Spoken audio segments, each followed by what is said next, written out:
This is an extract from the Leader podcast by the Evening Standard, hosted by me, David Marsland. To hear the whole thing, search for us on your podcast provider. This is an official government COVID-19 announcement. From midday today, the Auckland region moves to COVID-19 alert level 3. Broadcast across radio stations through the night, this is the government announcement New Zealand hoped it would never hear. After 102 days without a locally transmitted infection, coronavirus is back. Prime Minister Jacinda Ardern told the nation what was happening in a late-night press conference. We have 4 cases, all in one household. More than one workplace, however, is involved. Contact tracing is underway. She also confirmed they don't yet know where it came from. That's led to Auckland, New Zealand's biggest city and the source of the new cases, being locked down. The rest of the country is also having increased restrictions put in place.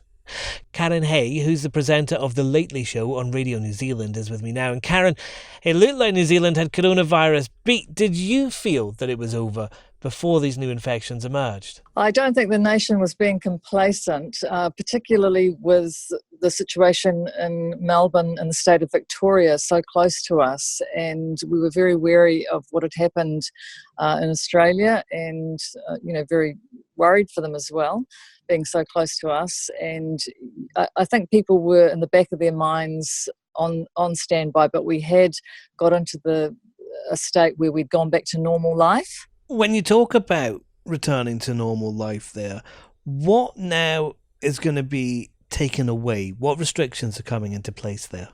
We go back into what we call level 3 lockdown, and our word for it here is a bubble, and it's been very helpful having that word because we really know what that means. That means that the person or the people that we live with, we remain in that bubble, and unless we are looking after somebody, we're a caregiver for somebody else, then we don't mix with anybody else for those next 3 days. And as you will have had also in the UK, exercise close to home.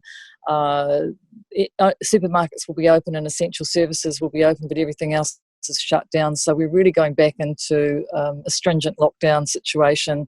The additional information that we were given tonight is that the recommendation is to wear masks. Had you not been wearing masks before? We have, but the government had not specifically asked us to wear masks. Mask wearing's caused some controversy in some countries. Do you think New Zealand will be fairly compliant in putting one on? Yes, I do. I think all of us, having seen what's going on in the rest of the world, we felt we were very lucky.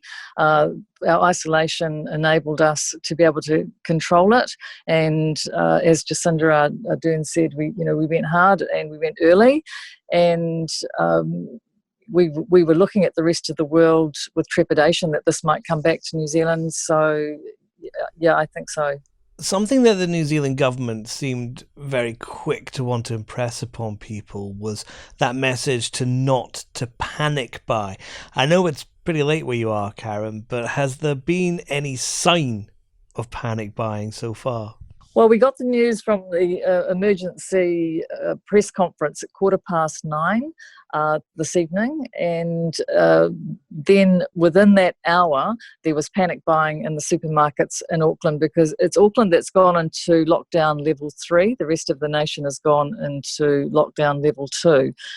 So within Auckland there were queues, and Countdown told us they had to close their doors to keep their staff safe because their staff who had been working up until midnight, some of them are 24 hours, but closing at midnight, and suddenly there's an influx of people and the queues are around the block, so they actually shut the doors. Now, on your own show, Karyn, lately on Radio New Zealand, you were talking to officials and health authority figures who were saying that they have no idea where this infection came from.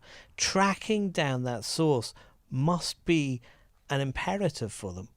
Yes, there absolutely is. And of course, the tracing is the key to this, and it's not that easy.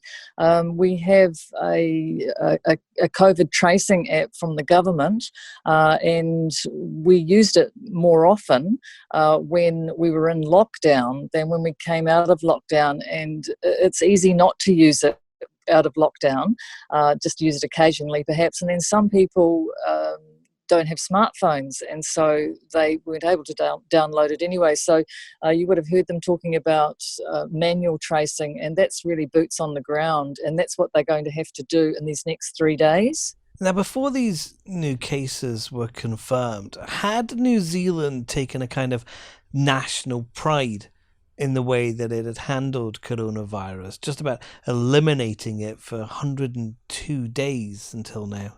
Yeah, absolutely.